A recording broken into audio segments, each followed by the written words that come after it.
El espíritu y la teología del pluralismo religioso. Resumen, el aparato magisterial católico continúa anclado en el cristocentrismo inclusivista, autobloqueado, sin avanzar ni dejar hacerlo. El magisterio de los teólogos, por su parte, hace tiempo que viene encontrando caminos y razones para abrirse a la posición pluralista. Una clave decisiva para ello tomada de la herencia de la tradición es la reflexión sobre la actuación del espíritu dentro de la economía de la creación y de la salvación. La postura cristocéntrica, inclusivista, de la tradición latina de los últimos siglos desde el Filioque hasta la Dominus Iesus ha negado al espíritu una actuación amplia y autónoma, incurriendo en un cristomonismo denunciado por Oriente que, en definitiva conduce al sometimiento del espíritu a otra persona dentro de la perfecta comunidad trinitaria.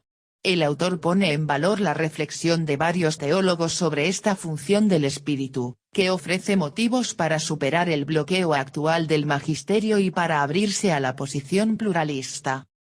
En la introducción a su libro clásico sobre la teología cristiana del pluralismo religioso, Jacques Dupuis señala que el punto de partida de esta reflexión teológica fue una praxis del diálogo interreligioso, a partir de la cual trató de buscar una nueva interpretación cristiana de la realidad religiosa pluriforme.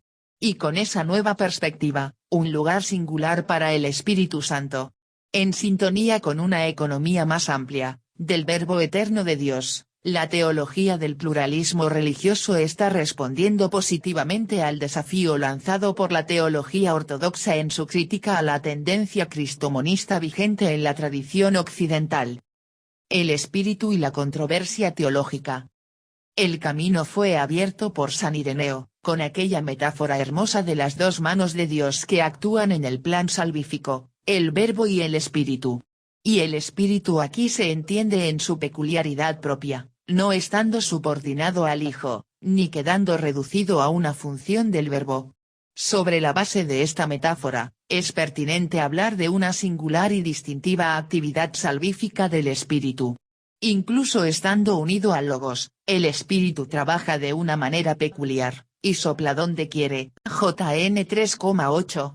En ese sentido, la presencia salvífica de Dios a través de la palabra y del Espíritu de Dios no se limita a la historia judeocristiana, sino que se extiende a toda la historia humana, y puede ser percibida principalmente en los libros sagrados, en los rituales, en las enseñanzas morales y en las prácticas espirituales de todas las religiones. La teología del pluralismo religioso, en su versión católica, tomó también su reflexión de ese desafío lanzado por la teología ortodoxa, pero encontró resistencias concretas en determinados documentos del magisterio de la Iglesia, sobre todo en la Declaración Dominus Iesus, D., publicada por la Congregación para la Doctrina Fe, CDF, en agosto de 2000. Cabe mencionar el texto de Angelo Amato, en los Praenotanda de la obra de la CDF, que recoge una serie de documentos publicados por el Dicasterio romano, en los que señala que la Declaración Dominus Iesus ofrece un marco de referencia imprescindible para la teología de las religiones y el diálogo interreligioso y ecuménico. Con respecto al tema de la economía del Espíritu Santo, la DI contesta a los que apoyan la hipótesis de una economía del Espíritu Santo más universal que el Verbo encarnado, crucificado y resucitado, DI 12. Por lo demás, es lo que se puede ver en varios otros documentos recientes del Magisterio, como la encíclica Redemptoris Missio de Juan Pablo y sobre la permanente validez del mandato misionero. Estos documentos, en general, refuerzan la idea de la centralidad de Cristo, de su unicidad y de su papel singular y universal en la dinámica de la salvación. El teólogo Jacques Dupuis llamó la atención en repetidas ocasiones sobre este peligro real, presente en la tradición latina, de una excesiva concentración cristocéntrica del misterio de la salvación. Su reflexión teológica insistió en la preocupación por ampliar el horizonte, echando mano de una clave interpretativa fundada en una cristología trinitaria y del espíritu.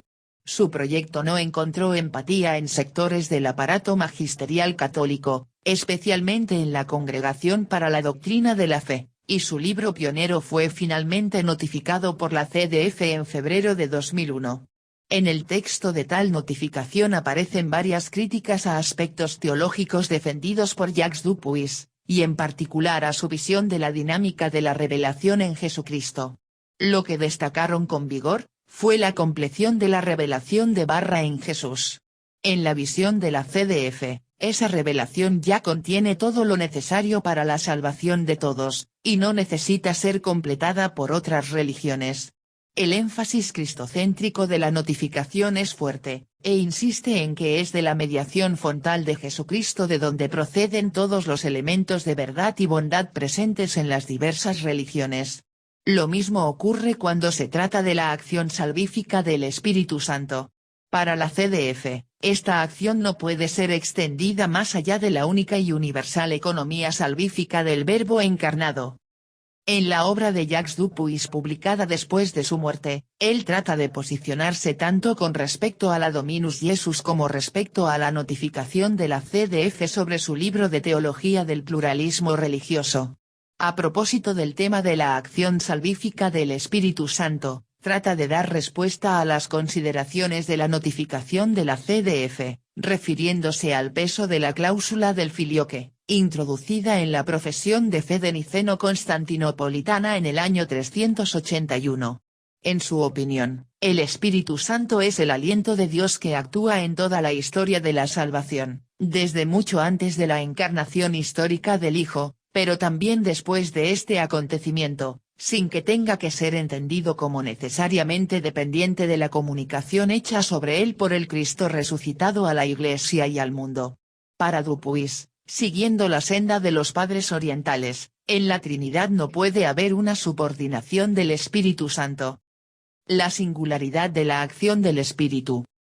La teología cristiana del pluralismo religioso trata de resistir al cristomonismo, haciendo hincapié en un horizonte más abierto, como es el caso de Claude Jeffrey, que, sobre la base de los padres de la Iglesia, reconoce la economía del Verbo encarnado como el sacramento de una economía más amplia, la del Verbo eterno de Dios, que coincide con la historia religiosa de la humanidad. Y en esta economía, la presencia de la mano del Espíritu, que es el Espíritu de Dios, Romanos 8,9. Esta cuestión fue debidamente tratada por Jacques Dupuis, quien señaló en varias ocasiones la importancia de un camino alternativo al cristomonismo.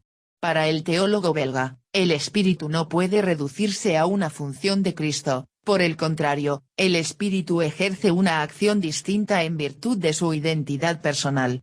Antes y después del acontecimiento de Cristo tiene lugar una acción de su aliento de vitalidad, en favor de la acción salvífica. Otro teólogo jesuita, Roger Aicht, avanzó en esta reflexión, proponiendo el camino de una cristología del Espíritu. Su osadía fue aún mayor, al poner en cuestión la constitutividad salvífica universal de Jesucristo.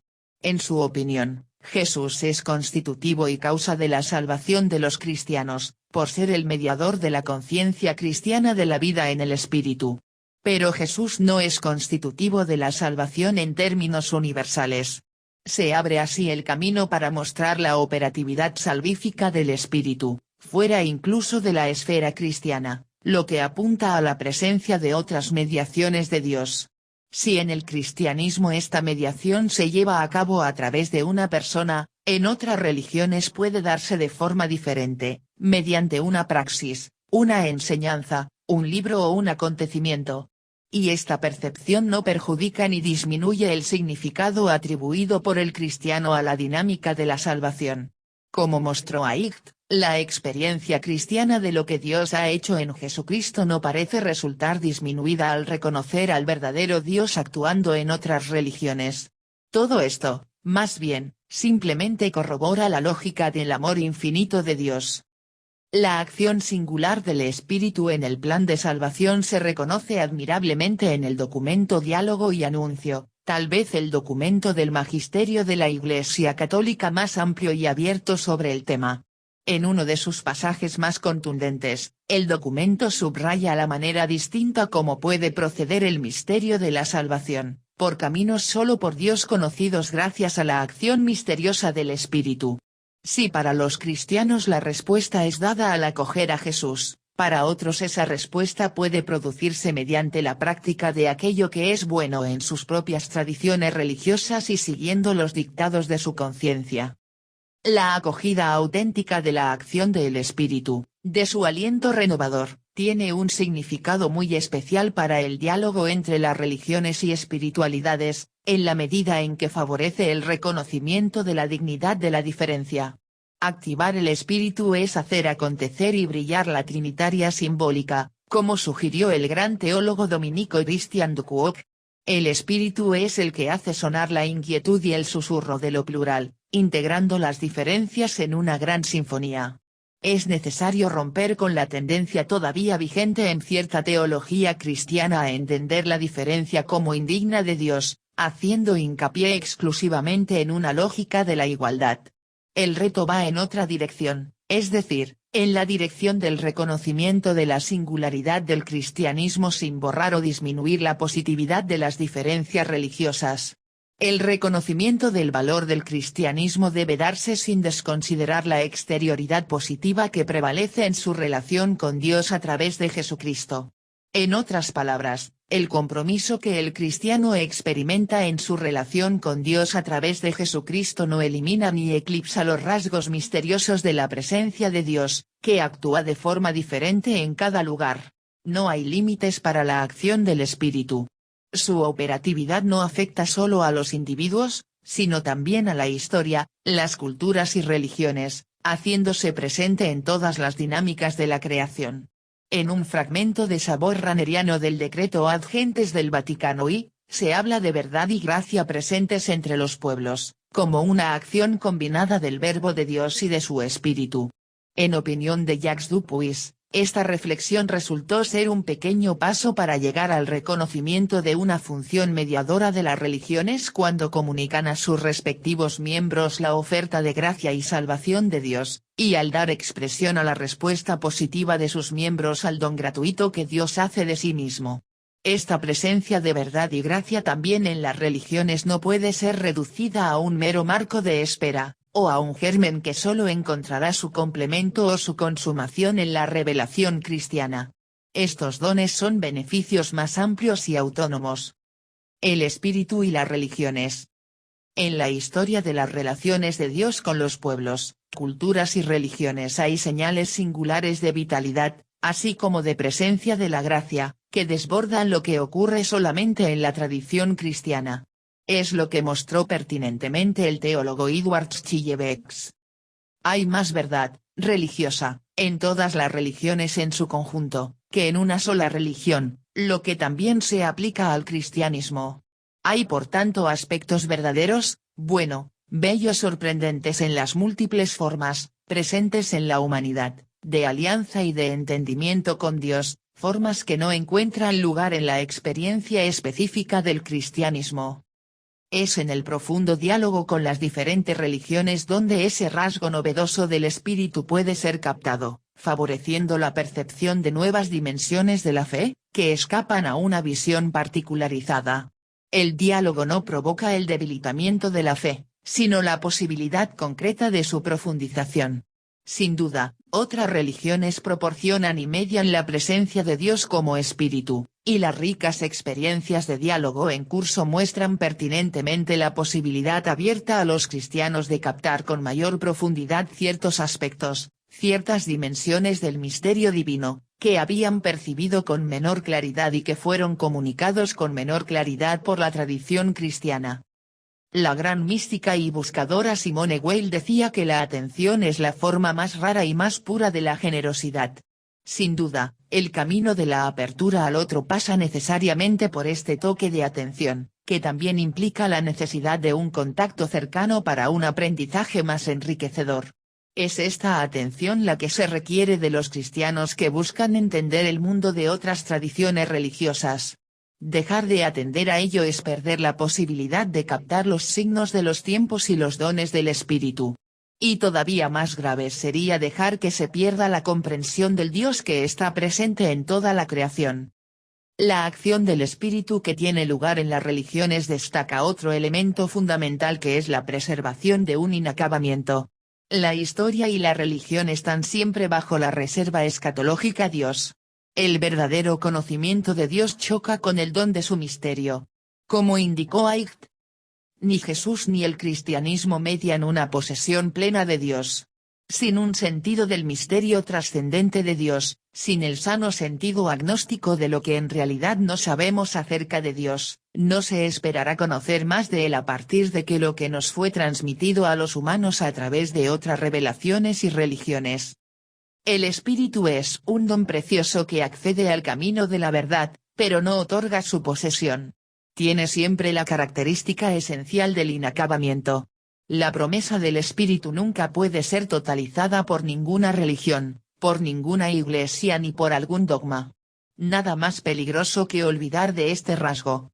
Como indicó Duquoc, cuando los testigos institucionales del Evangelio, las iglesias, olvidan este inacabamiento estructural y hablan, actúan y deciden como si estuvieran ya al final del proceso histórico, el Espíritu inspira la resistencia contra tal pretensión. Nada más problemático que arrogarse el dominio y la posesión de la verdad de Dios. Es el Espíritu, con su aliento de libertad, quien suscita la imprescindible reserva kenótica, manteniendo vivo el vacío que impide la organización y la conexión de los fragmentos que reflejan la presencia de las religiones. Su acción desveladora siempre ocurre con retraimiento. El Espíritu y su misterio garantizan la permanencia de las equivocaciones y los tanteos en la búsqueda de la verdad, ese inacabamiento esencial. Es Él quien impide el dominio de la hibris, la arrogancia, recordando siempre a los humanos el riesgo de sobrepasar el dominio finito.